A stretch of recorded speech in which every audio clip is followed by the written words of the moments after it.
Hello दोस्तों, कैसे हो सभी भाई। आज की जो वीडियो अपनी होने वाली है वास्तविक संख्याओं पे होने वाली है, वास्तविक संख्याएं। तो सभी भाइयों को बस एक ही गुजारिश है कि जो भी भाई देख रहे हैं ना अपने, ठीक है, जो भी भाई अपने देख रहे हैं प्लीज़ लाइक कर देना, ठीक है, लाइक कर देना एंड शेयर कर देना। इतनी सी रिक्वेस्ट है कि लाइक एंड शेयर कर देना। एंड आज का जो हमारा टॉपिक होने वाला है वो है वास्तविक संख्याएँ, क्लास 10th है, ठीक है। अभी वास्तविक संख्याएँ क्या होती हैं, ठीक है, वास्तविक संख्याएँ होती क्या हैं इसको समझते हैं, थोड़ा सा एक बार देख लेते हैं, ठीक है। एक बार मैं बताता हूँ वास्तविक संख्याएं क्या होती हैं। जैसे भी यहाँ पे लिखते हैं वास्तविक संख्याएं, ठीक है, वास्तविक संख्याएं। चलो, और वास्तविक संख्या के अंदर जैसे माइनस वाले भी आएंगे, -5, -4, ठीक है, ये चीज़ भी आएंगी, डॉट वाले भी आ जाएंगे, ठीक है, जो भी आते हैं 1/2, मतलब P/Q वाले भी आएंगे, ठीक है, जो भी P/Q में लिखे होते हैं ना, तो वो भी आएंगे। लेकिन इसकी कंडीशन होती है कि Q बराबर 0 नहीं हो सकता, ठीक है। जो भी हम पद P/Q में लिखते हैं उसमें ये कंडीशन होती है कि P/Q में जो भी पद हम लिखेंगे उसमें Q बराबर 0 नहीं होगा। अब क्यों नहीं होगा? क्योंकि अगर Q बराबर 0 ले लेंगे ना, अगर Q बराबर हम 0 कर दें तो इसका क्या मतलब होगा, तो ये तो अनंत ही बन जाएगा ना। अगर 1/0 लिखें तो भी इनफाइनाइट है, अगर 10/0 लिखें तो भी इनफाइनाइट ही होता है, यानी कि 0 अगर नीचे आएगा तो वो क्या है, अनंत ही बनेगा, ठीक है। तो ये चीज़ आपको ध्यान रखनी है, नीचे 0 कभी नहीं आएगा, ठीक है। तो वो क्या है, सभी वास्तविक संख्याएं हैं। जैसे रूट वाली भी आएंगी, ठीक है, जो भी रूट में होती हैं, एंड जितनी भी प्रकार की संख्याएँ होती है वो वास्तविक संख्या, मतलब वास्तविक संख्याएँ होती हैं। अभी बात करते हैं हम, हमारे टॉपिक क्या है, हमें क्या क्या कुछ करना है इसके अंदर, ठीक है। मैं थोड़ा थोड़ा देख लेता हूँ साथ में। अच्छा, ये देखो, ये चीज़ हमें यहाँ पे दिख रही है मेंशन की हुई, ठीक है। अगर Q में हम लिख रहे हैं ना किसी भी संख्या को P/Q के रूप में, तो Q बराबर 0 नहीं होगा, ठीक है। Q बराबर हम 0 नहीं ले सकते हैं, तो ये चीज़ यहाँ पे मेंशन की हुई है। ये वाला कर रहे हैं अभी हम, अंक गणित की आधारभूत प्रमेय, ठीक है। तो इसमें क्या होता है, अंक गणित की आधारभूत प्रमेय के अंदर ये रही यहाँ पे, ठीक है। अंक गणित की जो आधारभूत प्रमेय है ना, इसका मतलब क्या है, प्रत्येक भाज्य संख्या, प्रत्येक भाज्य संख्या को अभाज्य संख्याओं की गुणनफल के रूप में व्यक्त किया जा सकता है। बस ये वाली जो लाइन है ना, ये सबसे इम्पोर्टेंट है और इसी से अपना काम हो जाएगा, ठीक है। इतना ही हमें याद रखना है कि प्रत्येक भाज्य संख्या। अच्छा, भाज्य संख्या कौन सी होती हैं? भाज्य संख्या कौन सी होती है? जिसमें कि भाग जा सके, ठीक है, जिसमें भाग दिए जा सके। जैसे कि भाज्य संख्याओं में कौन सी आती हैं, भाज्य संख्याओं के अंदर कौन सी संख्या आएंगी? जैसे अगर मैं लिख रहा हूँ 10 लिख रहा हूँ, तो ये कौन सी संख्या है? भाज्य संख्या है, क्योंकि इसमें क्या है, भाग दिया जा सकता है, 2 का भी जा रहा है, 5 का भी जा रहा है, तो ये क्या है, भाज्य संख्या है। एंड जैसे कि हम लिख सकते हैं यहाँ पे 25 लिखेंगे, तो ये भी क्या है, भाज्य संख्या है। अगर हम यहाँ पे लिखें 2, 3, 5, 7, 9 नहीं 11, तो ये क्या है, अभाज्य संख्या, यानी कि इसमें हम भाग नहीं दे सकते। अब 2 में किसी का भाग दे सकते हैं क्या? नहीं दे सकते। एक को छोड़ दो आप, ठीक है, एक को छोड़ दो। 3 में भाग दे सकते हैं क्या? नहीं दे सकते। 5 में भी नहीं दे सकते, 7 में भी नहीं दे सकते। तो ये क्या है, अभाज्य संख्या। ये क्या है, अभाज्य संख्या है, ठीक है। इनको कहते हैं अभाज्य संख्या, जिनमें भाग नहीं दिया जा सकता। अभाज्य लिखा हुआ है साफ साफ क्लियर, अभाज्य है। एंड ये होती है भाज्य संख्या। अभी थोड़ा सा थ्योरी को पढ़ो जो आपने पढ़ी थी अभी सेम। ये क्या लिखा है इसमें कि प्रत्येक भाज्य संख्या, यानी कि जो भी प्रत्येक भाज्य संख्या आप 10 मान के चलो, यानी कि प्रत्येक भाज्य संख्या यानी कि 10 मान के चल रहे हैं हम, ठीक है, को अभाज्य संख्याओं के गुणनफल के रूप में व्यक्त किया जा सकता है, ठीक है, गुणनफल के रूप में व्यक्त किया जा सकता है। यानी कि ये भाज्य जो संख्या है, ये जो भाज्य संख्या है, इसको हम क्या कर सकते हैं, अभाज्य संख्याओं के गुणनफल के रूप में लिख सकते हैं। इसको क्या लिख सकते हैं, 2 × 5 ऐसा लिख सकते हैं ना। ये भी अभाज्य संख्या आ गई, ये भी अभाज्य संख्या आ गई। तो ये क्या है, ये अपनी थ्योरी क्लियर हो चुकी है कि प्रत्येक जो संख्या है, प्रत्येक जो भाज्य संख्या है, उसको अभाज्य संख्याओं की गुणनफल के रूप में व्यक्त किया जा सकता है। तो यही है अपनी क्या है, अंकगणित की आधारभूत परिमेय है। और इससे आपके क्वेश्चन बनेंगे, ठीक है, इससे आपके 1-2 क्वेश्चन तो बनते ही हैं, हर बार बनते हैं, तो इस बार भी बनेंगे। और इसको हम कैसे लिख सकते हैं, इसमें किसका भाग जाएगा, सबसे पहले आपको ट्राई करना है 2 का, 2 का नहीं जा रहा, 3 का ट्राई करो, 3 का भी नहीं जा रहा, फिर 5 का ट्राई करो, 4 का ट्राई करो, 4 का तो नहीं जाएगा, क्योंकि 4 का जाता तो 2 का भी जाता, ठीक है। तो फिर 5 का ट्राई करो, अभी 5 का जा रहा है इसमें, तो इसको हम लिख सकते हैं 5 × 5, ठीक है। तो ये है अपना अंकगणित की आधारभूत परिमेय। अगर आपको समझ आ चुकी है तो वीडियो को लाइक कर दो, एंड अब अगर आपको थोड़ा बहुत भी कोई डाउट है तो कमेंट करो जल्दी से, ठीक है। एंड इसके बाद हम चलते हैं एलसीएम, एंड एचसीएफ। एलसीएम कैसे निकालने हैं, एचसीएफ कैसे निकालने हैं, इजी तरीका बताऊंगा, ठीक है। जो मेथड यहाँ पे बुक्स में दिया हुआ है वो चीज़ हम नहीं करेंगे, आपको इजी मेथड बताएंगे, उसी से आपको करना है, एंड आप कभी भूलने वाले भी नहीं हो, ठीक है। तो इजी मेथड से हमेशा आपको करना है क्वेश्चन जो भी हो।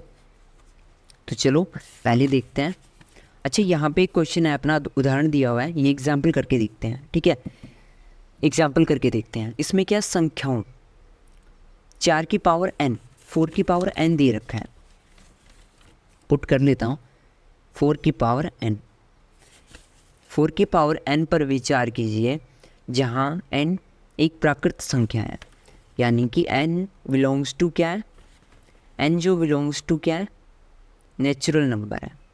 यानी कि नेचुरल नंबर कौन से होते हैं, 1, 2, 3, 4, ऐसा कुछ ले सकते हैं, ठीक है।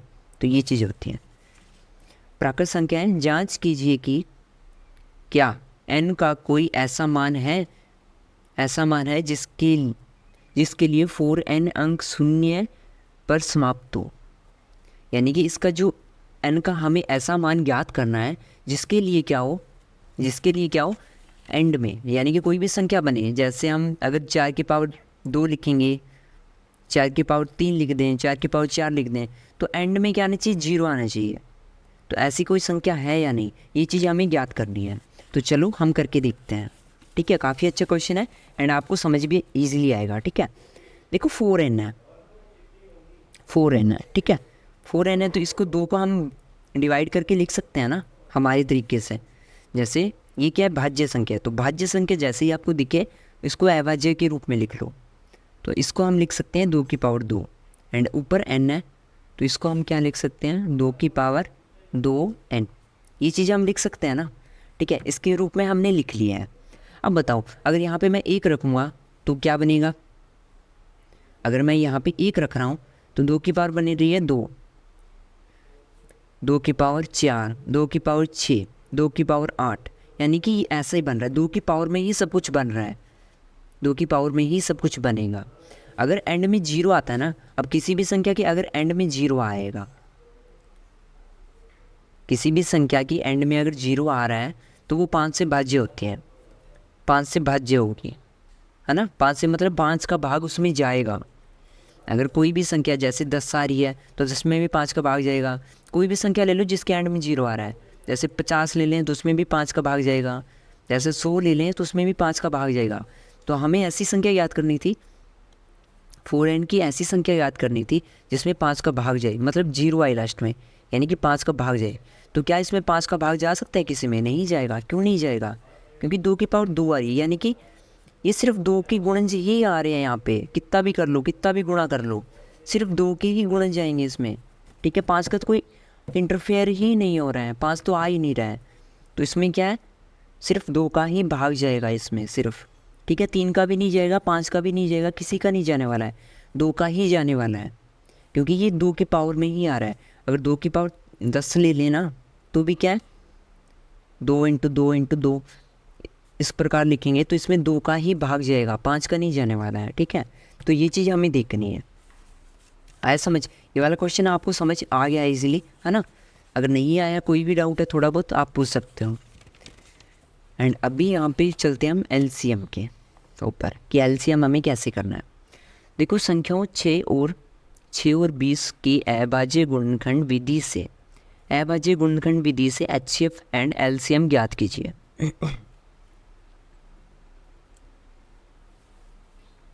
तो अपना क्वेश्चन ये दे रखा है कि 2 मतलब 6 और 20, इसका क्या करना है हमें, अभाज्य गुणनखंड विधि से LCM एंड HCF ज्ञात करना है। चलो करते हैं चलो।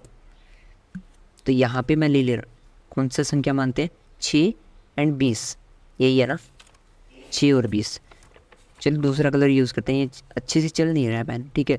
6 लेते हैं और 20 लेते हैं, ठीक है। अब इसका क्या करना है हमें, LCM एंड HCF ज्ञात करना है। तो पहले हम लिखेंगे LCM, ठीक है। LCM लिखते हैं, LCM ऑफ किसका करना है, 6 और 20 का, ठीक है। 6 और 20 का हमें LCM ज्ञात करना है। और HCF भी हमें ज्ञात करना है, HCF किसका ज्ञात करना है, 6 और 20 का HCF ज्ञात करना है। चलो करके देखते हैं। अब समझो हमें कैसे करना है इसको, ठीक है। मेरा ब्लू वाला पेन कहाँ गया, तो समझो इसको हमें कैसे करना है, ठीक है। इसको समझो हमें कैसे करना है। तो सबसे पहले हम 6 को डिवाइड करके लिखेंगे, जो भी 6 दे रखा है ना, ये संख्या देख रही है, इसको अभाज्य गुणनखंड के रूप में लिखेंगे, अभाज्य संख्याओं के गुणा के रूप में लिखेंगे, ठीक है। तो इसको हम क्या कर सकते हैं, कैसे लिख सकते हैं, इसको आप ऐसे लिखेंगे सबसे पहले, ठीक है। ऐसे लिखेंगे, 6 लिखेंगे, और यहाँ पे क्या है, 6 को 2 का भाग देंगे तो 3 आएगा, यहाँ पे 2 का भाग दिया 3 आएगा, फिर 3 का भाग ही जाएगा इसमें, ठीक है। तो इसको हम लिख सकते हैं 2 × 3, ठीक है। इसी प्रकार हम 20 को कैसे लिख सकते हैं, 20 को लिखेंगे सेम इसी प्रकार, 2 का भाग जा रहा है 10 आया, फिर अगेन 2 का भाग जा रहा है 5 आएगा, फिर 5 का ही जाएगा, ठीक है। तो इसको हम लिख सकते हैं 2 × 2 × 5, ठीक है। इस प्रकार हम लिख सकते हैं इसको, ठीक है। ऐसे आपको सबसे पहले ऐसे जो भी 2 संख्याएं दी हो ना, इसको आपको ऐसे डिवाइड करके लिखना है। उसके बाद आपको क्या चीज़ देखनी है कि इसमें कॉमन क्या आ रहा है। जो भी चीज़ कॉमन आ रही है ना, जैसे कि 2 की गुणा में 2 × 3 आ रहा है, 6 की गुणा में, ये 20 की गुणा में क्या आ रहा है, 2 × 2 × 5 आ रहा है। तो इनमें 1 2 कॉमन आ रहा है, देखो ये 2 इसमें भी आ रहा है, इसमें भी आ रहा है। तो इसका जो HCF है ना, HCF, इसका HCF जो होने वाला है वो 2 होगा, यानी कि जो दोनों में कॉमन है, जो चीज़ दोनों में कॉमन है वो यहाँ पे क्या है, लिखा जाएगा। अब देखो, हो सकता है किसी के गुणा में हमारा कोई भी और संख्या मान लेते हैं, हम मान ले रहे हैं, ठीक है। ये क्वेश्चन नहीं कर रहे हैं हम, मैं आपको थोड़ा सा समझा रहा हूँ कि HCF हमें कैसे ज्ञात करना है। जैसे कोई भी 2 संख्या ये दे रखी है, इनका गुणा ऐसे आ रहा है, ठीक है, 5 × 7 ऐसा कुछ गुणा आ रहा है, ठीक है। एंड दूसरी जो संख्या 2 × 2 × 5 × 7, ठीक है, ये चीज़ आ रही है। तो इसका जो HCF होने वाला है ना, HCF क्या होगा बताइए। इसका जो HCF निकलेगा वो क्या निकलेगा, इसमें 2 कॉमन आ रहा है तो 2 को उठा लो, ठीक है। 2 कॉमन आ रहा है 2 को उठाओ, 5 आ रहा है 5 को भी उठाओ, 7 आ रहा है 7 को भी उठाओ। तो ये इसका HCF होगा। एंड LCM हम अभी बात करेंगे, HCM आपको पूरा समझा दूँ, HCF है जो आपको पूरा इजीली समझा दूँ, उसके बाद LCM की बात करेंगे, ठीक है। तो HCF आपको समझ आ गया। अब इसके बाद एक संख्या, एक एग्जाम्पल और लेते हैं कि हो सकता है ऐसा हमें दिया हो कि 2 × 2 × 3 गुणा में 5 × 5, ठीक है, ऐसा दे रखा है। और नीचे क्या है, 2 3 और फिर 5 5 ऐसा दे रखा है, ठीक है, ऐसा दे रखा है। तो हमें क्या HCF है वो कैसे आएगा, तो HCF है ना जो इसका, यहाँ से 2 का 2 उठा लो, ठीक है, 2 कॉमन आ रहा है दोनों में, 2 उठा लिया। यहाँ से 3 है दोनों में कॉमन, तो 3 उठा लिया। अब देखो 2 यहाँ पे 5 आ रहे हैं, 2 यहाँ पे 5 आ रहे हैं, तो दोनों 5 ही आएंगे, ठीक है, ये ध्यान रखना, ठीक है। दोनों 5 है ना, अगर 2 5 कॉमन आ रहे हैं दोनों में तो 2 5 ही लिखेंगे यहाँ पे। तो ये इसका HCF होगा। आपको शायद ईजिली समझ आ गया है, आपका कोई भी डाउट नहीं रहना चाहिए, ठीक है इसमें। तो अब देखो हमें क्या करना है, LCM ज्ञात करना है। तो LCM हम इस प्रकार भी ज्ञात कर सकते हैं, 6 और 20 को एक साथ लिखेंगे, ठीक है, 6 और 20 को एक साथ लिखेंगे, लिख लिया। अब इसके बाद हमें क्या करना है, इसके बाद हमें सबसे पहले सबसे छोटी संख्या जो अभाज्य जो संख्या है उसका भाग देना है 2 का। तो 2 का भाग देंगे, यहाँ पे 3 आएगा, यहाँ पे 10 आएगा। ठीक है, क्या इसमें 2 का भाग जा रहा है? और इसमें नहीं जा रहा लेकिन इसमें जा रहा है, तो अगेन 2 का भाग देंगे, 3 का 3 लिखेंगे, 3 का 3 लिखेंगे, इसका 2 में भाग दे देंगे। ठीक है, 5। ठीक है, अभी किसका जा रहा है? 3 का जाएगा, तो 3 का 1 आया, यहाँ पे 5 का 5 ही लिखा जाएगा, तो यहाँ पे फिर 5, तो 1 1, तो ये इसका एलसीएम आएगा। एलसीएम क्या आएगा? 2 इंटू 2 इंटू 3 इंटू 5, तो ये इसका एलसीएम आने वाला है। एंड इसका शॉर्ट मेथड भी होता है वैसे, देखो 5 छिके कौन सा, 15 15 30 और ये 60। ठीक है, इसका आ गया 60, एलसीएम 60 आ गया, एचसीएफ आ गया 2। आपको शायद समझ आ गया इजीली। एंड जो एलसीएम याद करने का शॉर्ट मेथड है वो ऐसे है कि जो भी 2 संख्याएं दी होती हैं ना उनका गुणा कर दो। ठीक है, इसका गुणा करेंगे एंड जो भी एचसीएफ आ रहा है उसका भाग दे देंगे। ठीक है, जैसे कि 120/2 = 60। ठीक है, तो इस प्रकार ये वाला शॉर्ट मेथड है, तो ये भी आप अप्लाई करके देख सकते हो। ठीक है, क्या करना है हमें कि जो 2 संख्याएं दी हुई हैं जिनका हमें एलसीएम याद करना है, उनको हमें सबसे पहले गुणा करना है। और जो भी एचसीएफ आ रहा है इसका, उसका क्या करना है? भाग देना है इसके अंदर, तो ये क्या है? एलसीएम आ जाएगा। ठीक है, तो एक देखो तीसरा एग्जाम्पल हमें दे रखा है जिसमें क्या 3 संख्या दे रखी हैं, 72 120। ठीक है, 3 संख्या दे रखी हैं, हम इसी तरीके से ही करेंगे जो कि आपके लिए सही है। पहले एचसीएफ याद करते हैं, 6 72 और 120 का, तो इससे पहले हमें क्या है? इनका गुणा करना पड़ेगा। ठीक है, तो 6 का गुणा कैसे लिख सकते हैं? 6 को 2 इंटू 3। 72 को कैसे लिख सकते हैं? 72 को कैसे लिखेंगे बताओ? देखो 2 इंटू 2 इंटू 2 गुणा में 3 गुणा में 3। ठीक है, एंड जो अपना 120 है इसको कैसे लिख सकते हैं? 2 इंटू 2 इंटू 2 गुणा में 3 गुणा में 5। ठीक है, इस प्रकार लिख सकते हैं। तो इसका जो एचसीएफ आने वाला है ना, जो इसका एचसीएफ आएगा वो कैसे आएगा? इसमें कॉमन देखो, 1 2 आ रहा है तो 2 को उठा के यहाँ पे पुट करो, 2 आ गया। इसके बाद इसमें 3 आ रहा है तो इसमें भी 3 आ रहा है। ठीक है, 3 इसमें भी है, 3 इसमें भी है, तो इसको क्या करेंगे? यहाँ पे 3 भी पुट करेंगे, तो इसका जो एचसीएफ आएगा वो आएगा 6। ठीक है, यानी कि इसमें 2 कॉमन था तीनों में, तो 2 उठा लिया। इनमें तीनों में कॉमन है, ये देखो ये वाला, तो यहाँ से 3 उठा लिया, तो ये 6 आ गया। अब एचसीएफ हमें एलसीएम याद करना है, तो एलसीएम का सही तरीका जो मैंने बताया वही है, ऐसे ही करना है आपको, अच्छे से होगा। ठीक है, कैसे? 6 72 और 120 ऐसे लिख लेना है आपको। एंड इसके बाद 2 का भाग देना है, 2 का 3 आया, यहाँ पे आएगा 36, एंड यहाँ पे जो आने वाला है अपना आएगा 60, है ना। फिर अगेन 2 का भाग जा रहा है तो 2 का और दे दो, तो यहाँ पे 3 का 3 रहेगा, इसमें जा रहा है 18, इसमें जा रहा है 30, और जा रहा है तो और 2 3, इसका जा रहा है 9 एंड इसका है 15। ठीक है, अब इसमें जाएगा 3 का भाग, 1 3 और यहाँ पे 5। ठीक है, तो और क्या जा रहा है? 3 का भाग और जा रहा है, तो 1, और यहाँ पे 3 की जगह 1 आएगा एंड 5 का 5 ही लिखेंगे। ठीक है, अभी देंगे हम 5 का भाग, तो 5 यहाँ पे 1 आ जाएगा। ठीक है, तो ये वाला इसका एलसीएम आने वाला है, यानी कि 2 की पावर लिख सकते हैं 3 गुणा में 3 की पावर 2 गुणा में 5, तो ये क्या है? इसका एलसीएम। ठीक है, ये क्या रहेगा? इसका एलसीएम। तो एलसीएम इसका रहने वाला है 2 की पावर 3 3 की पावर 2 गुणा में 5।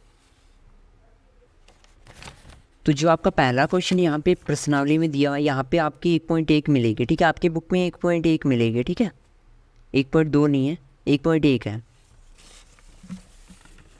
तो यहाँ पे जो दी हुई है आपके में 140 का हमें क्या डिवाइड करके लिखना है, यानी कि अभाज्य गुणनखंडों के रूप में लिखना है इसको। तो इसको कैसे लिख सकते हैं? पहले 2 का भाग देंगे तो क्या आएगा? कैसे लिख सकते हैं बताओ मुझे?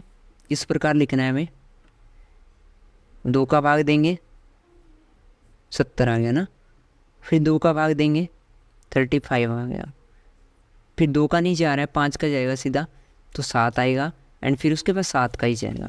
तो इसको हम कैसे लिख सकते हैं, 2 इंटू 2 गुणा में 5 इंटू 7, ठीक है। इस प्रकार हम इसको लिख सकते हैं, और इसी प्रकार आपको ये वाले क्वेश्चन करने हैं सेम के सेम, ठीक है।